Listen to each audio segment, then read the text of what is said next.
Good morning. Enjoy the view. I am going to bring you guys along on a what I eat in a day video. Maybe not everything I eat, because tonight we're having our Anne of Green Gables movie craft night, and we'll probably have snacks, and I'll probably have my camera put away at that point. I'll try to show you like what we put together for the snack table and stuff like that. But anyways, I was gonna do some blood sugar checks. I haven't been checking my blood sugar for a while, just kind of got out of the habit. And so I thought it would be interesting to do a few checks after my meals. I usually do 1 hour after and then 2 hours after, just to see kind of what the rise and the fall is like. And so I'll do that for like breakfast and lunch and whatever my meals end up being during the day, to show you guys. I did take my fasting blood sugar this morning. Again, I hadn't taken fasting blood sugar in quite a while, so it's always good to check in every once in a while. It was 85 this morning, and I wanted to mention that fasting blood sugar was 11 minutes after my alarm went off and I woke up. Just mentioning that because I have noticed that I don't get the dawn phenomenon quite so much as I used to. It used to be that if I checked my blood sugar first thing in the morning, it would be higher, like in the 90s or, even 100 or something. And if I just waited, 20, 30 minutes, kind of walked around a little bit, it would come down to what, my actual fasting blood sugar probably was. But I've noticed that since I've changed my diet, transitioned from keto to high carb, low fat, I don't as often see the dawn phenomenon. Occasionally I will still see it, but it is rare.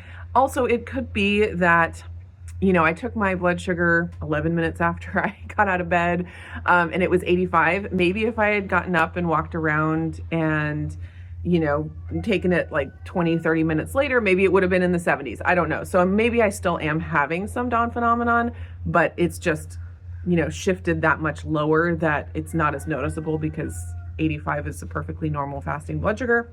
I don't know. I just thought I would mention that because I found it interesting. So anyways, I'll take you along on my meals. I've already had my coffee and my snack first thing in the morning that I like to have before my workout. I just had a banana and coffee with a couple tablespoons of half and half. I did a video not long ago on my morning routine, so if you're curious about all the different things I do in the morning, check that video out. But I'm kind of in the middle of that morning routine right now, getting my morning sunlight here as the sun is coming up at 7:21 a.m.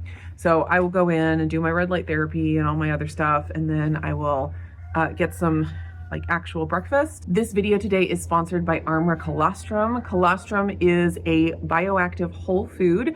I have been using it for quite some time now, and it really does give me peace of mind, especially at this time of year where I just feel like I need to support my immune system as much as possible. I've also noticed benefits to my hair and my skin with taking colostrum. I also feel like it's great for my digestion. I currently take 4 scoops per day. I usually just dry scoop it straight into my mouth. You can also stir it into cool liquids. You definitely don't want to put it into anything hot. Also, one thing I'll throw in here is that the colostrum that Armour uses is surplus. It's never taken away from baby cows that might need it, so you don't have to be worried about the baby cows involved. I have a special deal from Armour Colostrum. If you want to give them a try, you can get 15% off of your first order by using my link. The link is armra.com/indigo, armra.com/indigo.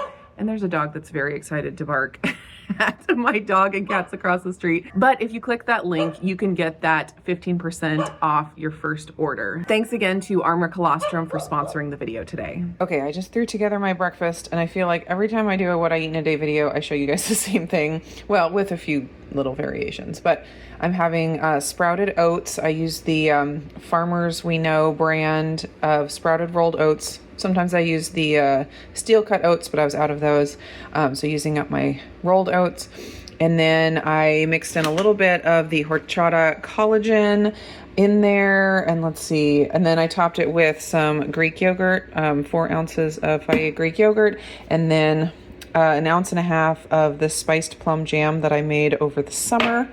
And that I'm going to eat while I do my red light therapy. I also have my second batch of oatmeal that I prepped so that tomorrow I don't have to worry about cooking breakfast.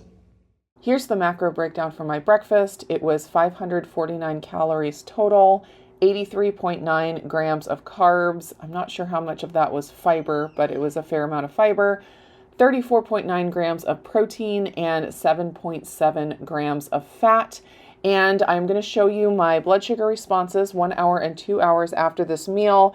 And I've gotten questions on my other videos where I share my blood sugar because people don't really know what a healthy blood sugar response is. So reading just from a Google search, a healthy blood sugar response to a meal for individuals without diabetes, which I am without diabetes, is a rise in glucose that stays below 140 milligrams per deciliter 2 hours after eating, typically peaking around 1 hour after. While meals cause temporary increases, levels should return to a baseline range of 70 to 140 milligrams per deciliter within 2 to 3 hours.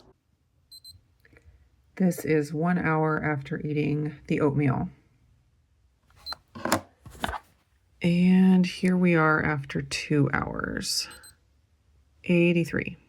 It's getting close to time for lunch, and Levi has been requesting curry. He loves curry. It's one of his favorite things, and I have the stuff to make it. So I'm going to make a curry. I have some chicken thighs in the fridge that I will put in, and I just pulled out some different veggies that I have. Some potatoes that I will slice up to put in there, carrots, red onion, and some bell peppers, and then this is the curry paste that I like. Basically, any of the varieties from this brand are good. And honestly, I don't taste a lot of difference between the different ones. There's like massaman and red curry and yellow curry and green curry. And probably if I tasted them side by side, I could detect a difference, but they all taste really similar to me. So this is the one that I have right now, the Penang. It makes me think of the Hunger Games. Penang. Anyways, that's the kind of curry paste I'm going to use, and I will put in a little bit of coconut milk to make it creamy, and I will also make a pot of rice. I'm making curry. Did you want some? Yes.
It is 1 p.m. and I am going to have my lunch of curry and rice.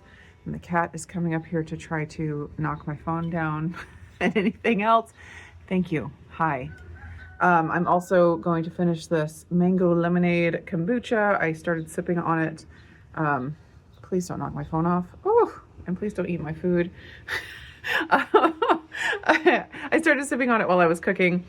So I have about 8 ounces of jasmine rice in here and about 12 ounces of curry. And I will put, and now we have another cat here. Yeah, causing chaos. 12 ounces of curry. I will put the macros and info about what's in the meal here, and then I will again check my blood sugar at 1 hour and at 2 hours. You too. Oh, now we have 3. All 3 of you coming. to wreak havoc. Wonderful. Look at that blue sky. Ooh, the weather is gorgeous. It's my food. My food. Here's the macro breakdown of my lunch. 708 calories total, 115.2 grams of carbs, 35.8 grams of protein, and 9.9 grams of fat. This is 1 hour after the curry, 1:06. And this is at 2 hours, 78. Renee is making a pie for our Anne of Green Gables night. And she's never done lattice before. Yeah, put those ones down. And she wanted to try. And now you're going to fold up the other 3 that weren't folded before. So folded that way. So that we can put another one here. I know it's kind of crumbly. Kind of. That worked out pretty well. Got to piece it together like a puzzle. Are you going to cut the edges off? Yeah. A little bit? Okay. I think that's good. It looks great. Getting a little sunshine and a little exercise, getting our steps in, and, you know, bike riding, of course. The pie turned out beautiful. All set up for our craft night and Anne of Green Gables watch party. We're on the 3rd movie, The Megan Follows Anne of Green Gables. Well, it's like there's 2 parts of the first movie. We're on the first part of the second movie. And we have, I picked out these books from the library, a few of them. This one I own. It's so cute. But I was like, before we're done with these Anne of Green Gables nights, I need to make Anne. These are some projects that Charity has been working on. She has become quite the crocheter. She's got her little dragon that's hugging a mushroom. So cute. And this is something she made today, I think finished today. Frog. And then this is a blob dragon. I think it's blob dinosaur. And then I made this. It's a string of pearls.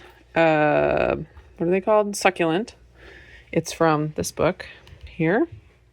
And then I love these granny square cards. I thought they were so cute. And then here's what our snack table looks like so far. Some other people will probably bring stuff, but we've got our charcuterie board, and we've got almond flour crackers and avocado oil chips with salsa, Renee's beautiful pie, and then these were left over from like Thanksgiving, so we figured we'd break them out for this special occasion. And Renee made some lemonade.